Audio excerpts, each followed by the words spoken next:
Pete Thompson joins us every Tuesday here on the Sports Bash on 97.3 ESPN.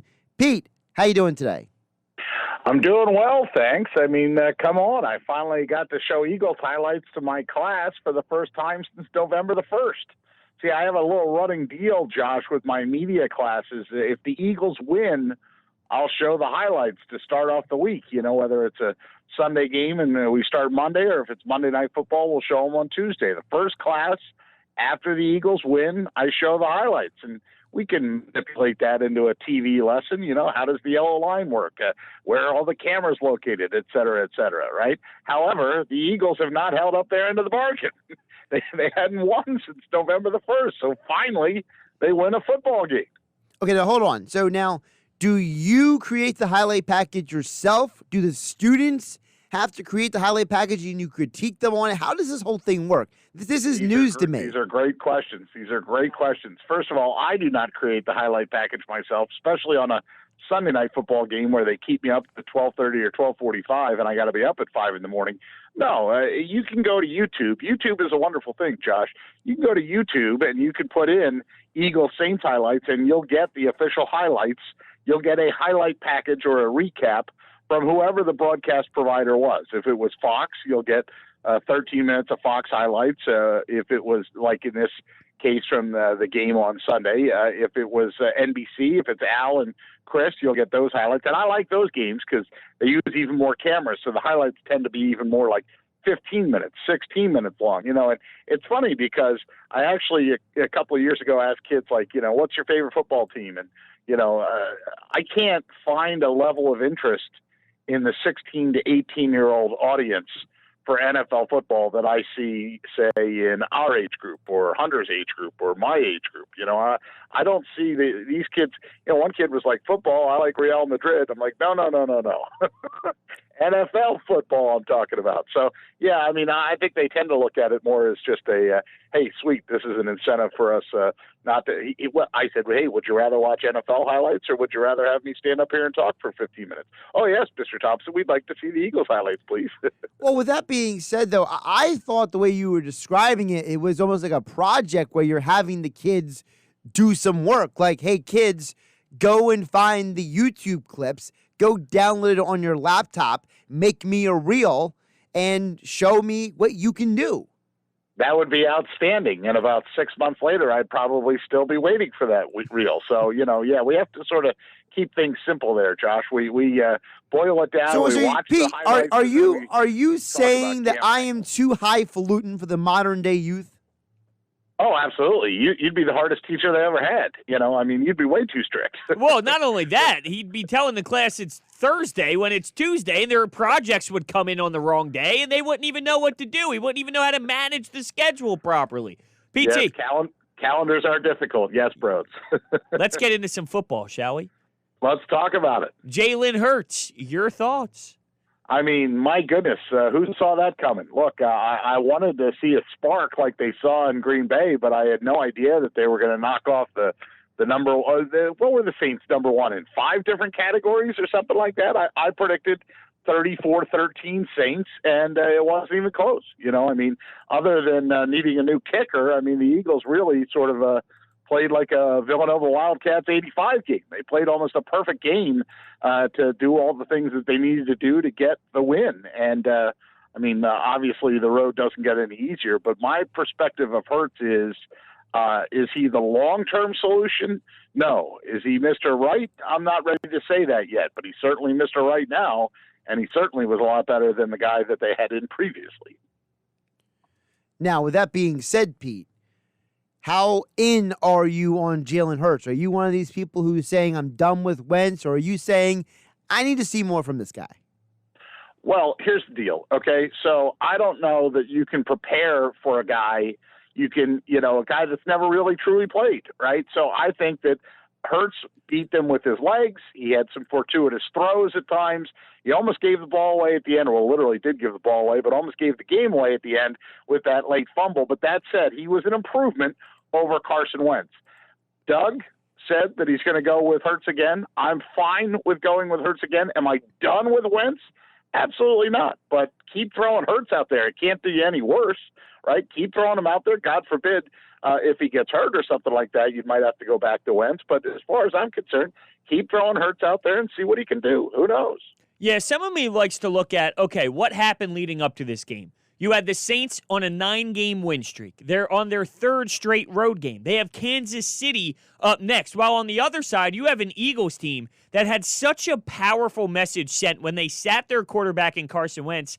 And add on top of that, Jason Kelce caught out the entire organization. So I'm not trying to discredit anyone because I thought Jalen Hurts clearly played a good football game. But I feel when you look at the context, it almost set up for an Eagles win. And just because we've seen such negative football, we weren't allowing ourselves to open up to it as much as maybe we should have. Well, and really, Broads, think about this, too.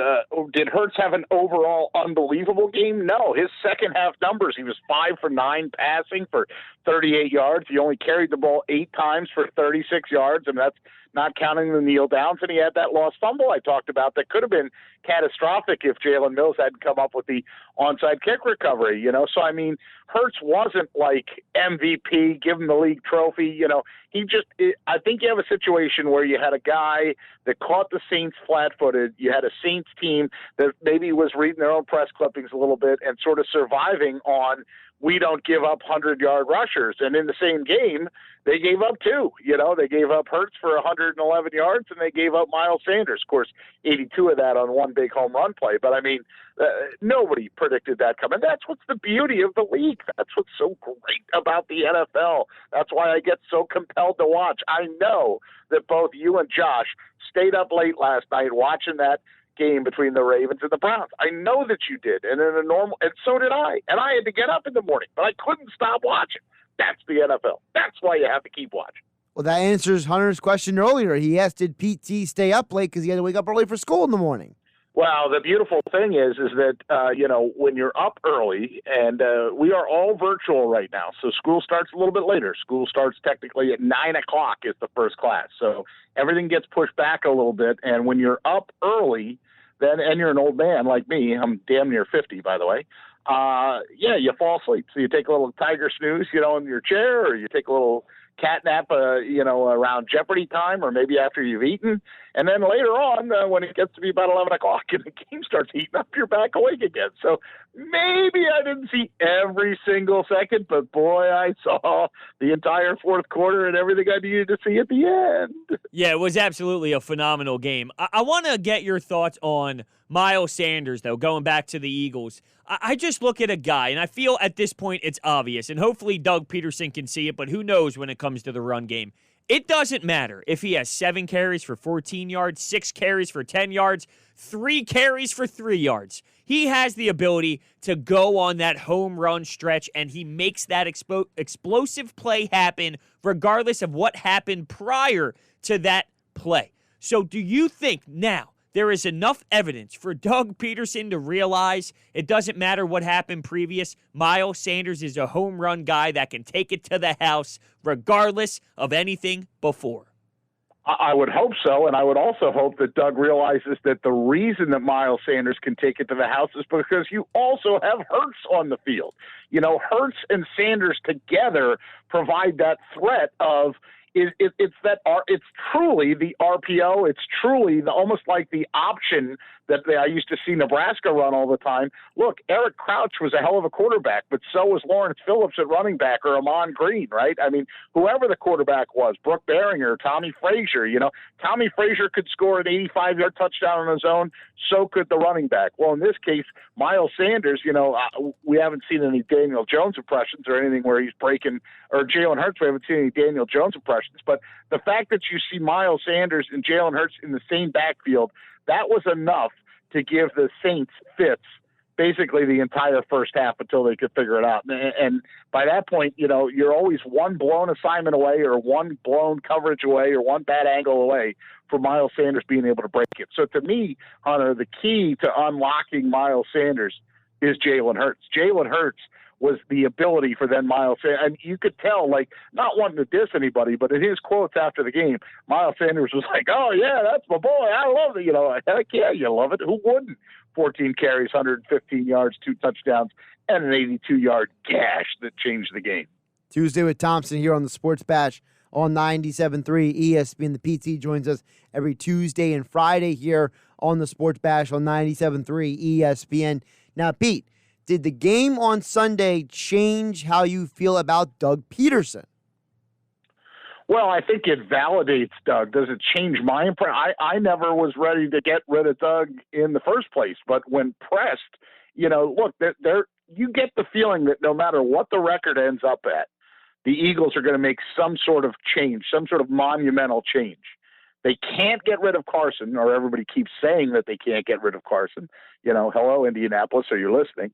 But if they can't get rid of Carson, then how do they change? Well, then they would have to get rid of the head coach. I think that Sunday's game validated Peterson in a number of ways that, hey, look, guys, see, it's not my coaching. It's not my play calling. It's the people that are running the plays.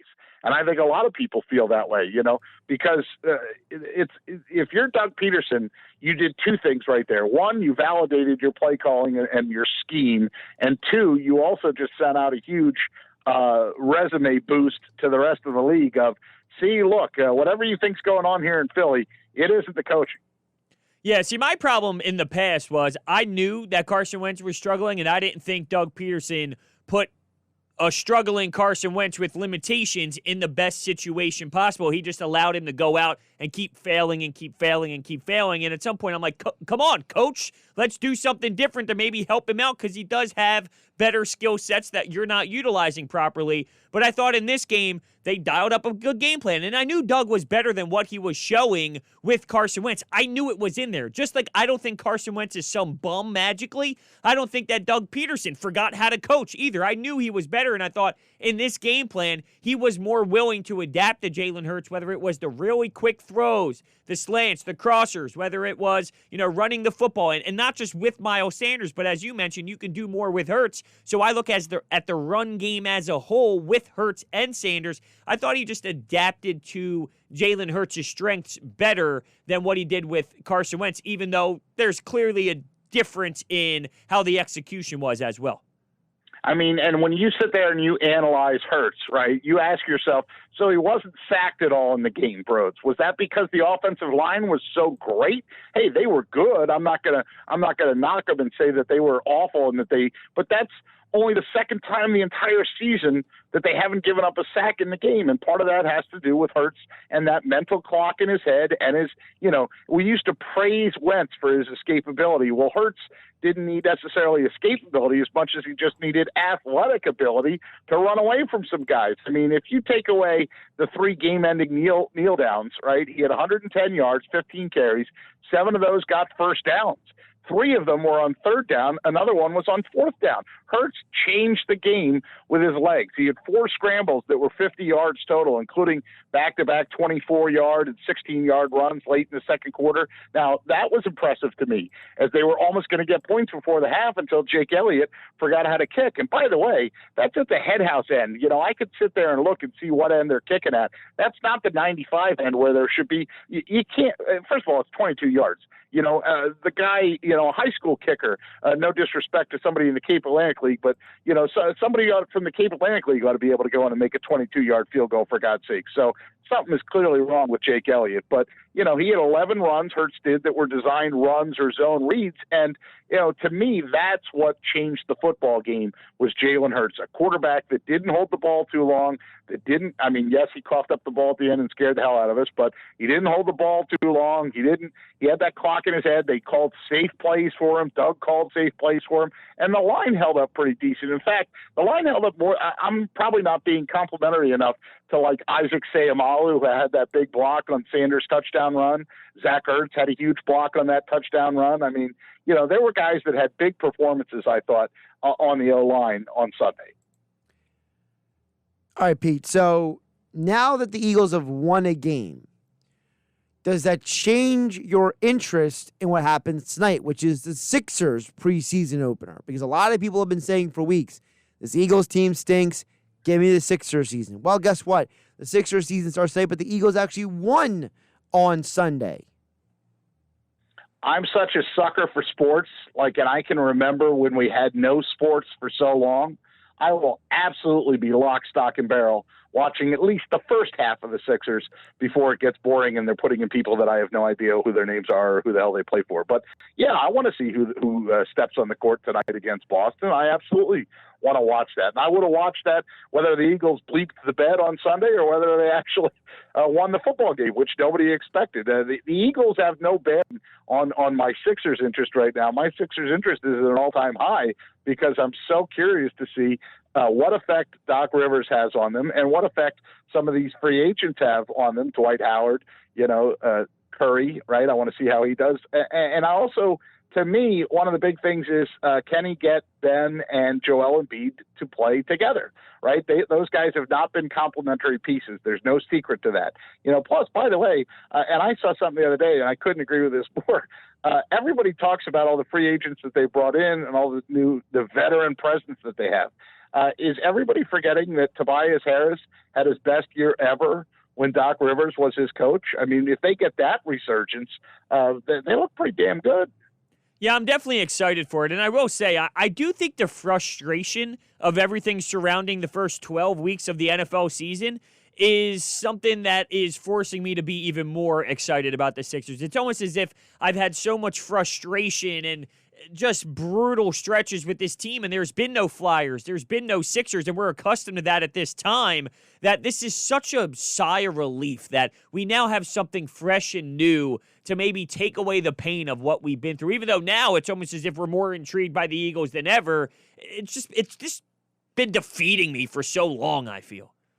Yeah, I mean, the Eagles have been a disappointment, and with nothing else to sort of take your interest away. To me, until they play a game, obviously, we don't know what the Sixers are going to be, but there were NBA games last night. Look, when have you ever seen the PT actually watching a late night Sports Center? Now, first, I stayed up to watch the Sports Center because I had my nap, okay? Full disclosure. We already talked about that. Two, I wanted to watch, I love the Bad Beats segment. I think it's one of the greatest things on there. And thank you. There's somebody else who watches SVP aside from me. Just for that segment. I mean, I'm not locked in, but I love Bad Beats because it's hilarious how these things and the way they deliver it. What is it, Stanford Steve, who he's saying well, that's not going to be a problem. You just know that it's coming. And if you guys watched the line last night, I know you did, Broats. You knew that last play either made somebody really, really wealthy or somebody really, really poor. I mean, there was a lot of money changing hands at the end of that game with the way that I don't know, what are you going to call it? Keystone Cops? I mean, just kept going backwards and backwards. Well, it was, according to reports, millions of dollars swung at the sports books late last night. Not thousands, millions of dollars swung. By the way, New Jersey had another record-breaking month of sports gambling. I saw that as well, last month. And it's pretty funny. When SVP, you know how they transitioned from the game to SVP afterwards, he just looked at the camera, shrugged his shoulders, and started laughing. What are you going to do? This is it. Yeah. And it's funny. There's so many people reacting live, and they were posting themselves. They had the spread at whatever they had, whether it won them money or lost them money, and they're screaming don't go in the end zone, no safety, as if they know what's going to happen, and there it goes. What the hell were they doing, though? I mean, for real, at some point you got to give up on the play, don't you think? That was a nightmare. Right. It was an absolute debacle and a nightmare, and, I did see one quote by somebody that runs a sports book who said something he said that it was an expensive 7-figure swing, but the bettors were due one, given the way that the season's gone. And I mean, God bless sports gambling. If you're out there gambling when you have no idea if your player is going to play, if the team is COVID safe, have they followed the protocols? Is there going to be a game? I mean, what a crazy, crazy sports season to try and be laying some shekels down on. So more power to you if you're out there doing it. And, I knew a lot of money changed hands last night, and that's why I was smiling. When Scott Van Pelt came out with that shrug, I just was like, well, I got to stay awake for another half hour so I can see these Bad Beats and see how they handle this. So, Pete, with the Sixers beginning tonight, what are your expectations for the 76ers for the 2020-21 season? Well, I mean, obviously they got to make the playoffs. So let's start with that, right? They need to be a playoff team. They need to find a way for Joel and Ben to work together. They need to find out to see what they got in Danny Green, in the players that they brought in, and they need to see if they can play. Look, I want to see him. The thing I like the most is that Doc Rivers seems to have a defensive first mentality. And that doesn't really exist in the NBA, or very rarely, Look, everybody likes to score the basketball. So I think if we could see a Sixers team that actually gets some stops, plays defense, and actually buys into that instead of who's going to be the next guy to score on the other end, I'm excited about that. What's my expectations for this team? Playoffs for sure, maybe a deep run, but I can't say that on November 15th or December 15th. Right now, I'm optimistic about the Sixers team. I'm eager to watch what they perform and what they put out there. And for gosh sakes, stay healthy and go take it to them. Now that we're on the topic of the winter sports teams, I got to throw in the Fly Guys, because normally we would be watching some of that. And Mike Gill said something yesterday to end the show that really just pissed me off. I asked him, how excited are you for the Sixers? And he gave us this nice answer. And I said, are you missing the Flyers? And he gave me this look as if he doesn't give a damn. And he said, I don't care about that team. That team doesn't excite me. Now, do you think he really meant that? Or do you think he was pushing our buttons? I'll throw you in there, too, because he's targeting not just me, but the Flyers faithful. Oh, yeah, and he was hoping that Billy was listening, too, because Billy probably picked up his radio and threw it through the window. Listen, Gill has admittedly said time and time again that he likes playoff hockey, but he doesn't really get too excited, too high, too low during the regular season. That just does not light his lamp, okay, to use a hockey term. So, I mean, to me, I'm fired up. I hope the season starts on January 13th. I hope they figure out, they resolve their issues. Flyers supposed to be with Buffalo, Boston, Jersey, the Islanders, the Rangers, Pittsburgh, and Washington. Okay, thank God Pittsburgh's in there. I was worried at one point they might do the alignment and keep Pittsburgh out. You got to have Sidney Crosby in there against the Flyers, right? You got. Isn't that who we went and saw, bro? Wasn't that the game that we went to? Yeah, and you're talking to the number one Sidney Crosby fan in the world, too. So you damn right you better have that matchup. I need to watch the greatest player to ever play. Oh, well, I don't know about that. I was the guy peeing on his image in the urinal. But, I mean, all right, to each his own. You can respect him. I'll pee on him. Look, I mean, I'm excited for the hockey season to come around. I'm excited. Like, I just wrote my column for Shore Local. And, sometimes I struggle to find something to say about each team because things get quiet, right? In the Flyers case, the one thing I wrote about was that Phil Myers deal. And they're locking up their young defensemen. And you could see Myers with Provorov on the top line because nobody thought Niskanen was going to retire, right? I think that's exactly what you're going to see. Right. So, I mean, I'm okay with that. I mean, as long as they keep progressing, right? Travis Sanheim looks like he's moving in the direction. Phil Myers moving in the right direction. Okay. And the whole Nolan Patrick thing, I mean, I just look at that like if the guy comes back and he contributes, great. If he can't come back at all, well, it was a busted draft pick and that happens, but don't forget about Oscar Lindblom, right? What if Oscar Lindblom comes back and makes an impact? They found their goalie. The one thing that I always agreed with Ron Hextall about was that you build a team from the goaltender out. I fully believe that. Everybody loves scoring. It's very sexy to see the puck go in the net and light the lamp. But the reality is, if you want to be a winning team, you build that. You get your good goaltending first, then you get a good 6 or 7, or in the NHL, maybe 8 defensemen that you can rotate in. You have your solid 6 and 2 guys in the wings if you need those guys to come up should one guy get hurt. And then you start going to your forwards and those guys up there. I know that we want to see somebody to score 60 goals and be this sniper. That's great. But the reality is winning teams build from the goalie out. Pete Thompson, Tuesday with Thompson, here on the Sports Bash on 97.3 ESPN. Pete, will catch up with you again on Friday. Mike will be back in with you on Friday. And yes, Pete, I know I forgot to text you over the weekend. My bad. No problem. It's always, you know where I am. If you need me, I'm here. And if not, whenever you need me, I'm around. Well, I'll talk to you guys on Friday. Well, apparently we're in confession mode, so I thought, today was Thursday. I might as well admit on the air that I forgot to text you. Am I missing anything else, guys? No, you're good with me. By the way, Pete, really quick, yes, Pete. Sir. because you guys spend too much time getting to hockey. We should have gotten to hockey sooner. Broads wants me to grow out my hair. Your thoughts? Oh, he wants more lettuce up there. Now, that would be interesting because I've never seen you anything but basically, I don't want to say clean shaven, but like tight and trim would be maybe the way that I would. The way that it started off, though, is he was talking about how, Gil, he's with someone, I'm with someone, he's not with anyone. I said, maybe the hair is what you're missing. So when he's watching movies, she can go behind the neck, maybe play with the hair, and that's where it all begins. Well, all right, Josh, start now, and we'll see where you are in July. Well, in the meantime, I'll send you the picture of what Broad's hair looks like right now, and I'm sure it's an absolute mess. It looks like a mop. Yeah, I mean that before it's got wrung out. I've seen the unkempt Broads. Great for an athlete. It's radio. Nobody can see you. That's true. Great, but now you see you did miss the new. This isn't new. I've done this for a while, but since I grew my hair back out, it's back in play. I'm going with the samurai, half up, half down, a little bun, little flow. So it's more like a, who did you compare me to? I said Ibrahimovic. You go with Ricky Rubio. It's like that vibe. You have a man bun? No, but it's half up, half down. It's not just the full. It's called the samurai, PT. Only the good half. Oh, my God. It's not a full-on man bun. I used to do that. I don't know if you can check your phone while you're on the phone, Pete, but I texted you the comparison picture between. I just heard it come in. I'll take a look when we're done. All right, there you go. Oh my gosh, Pantene for everybody. Yeah, at Broads81 on Twitter if you want to comment on Broad's hair situation. Pete, have a good one. See you guys. Talk to you on Friday.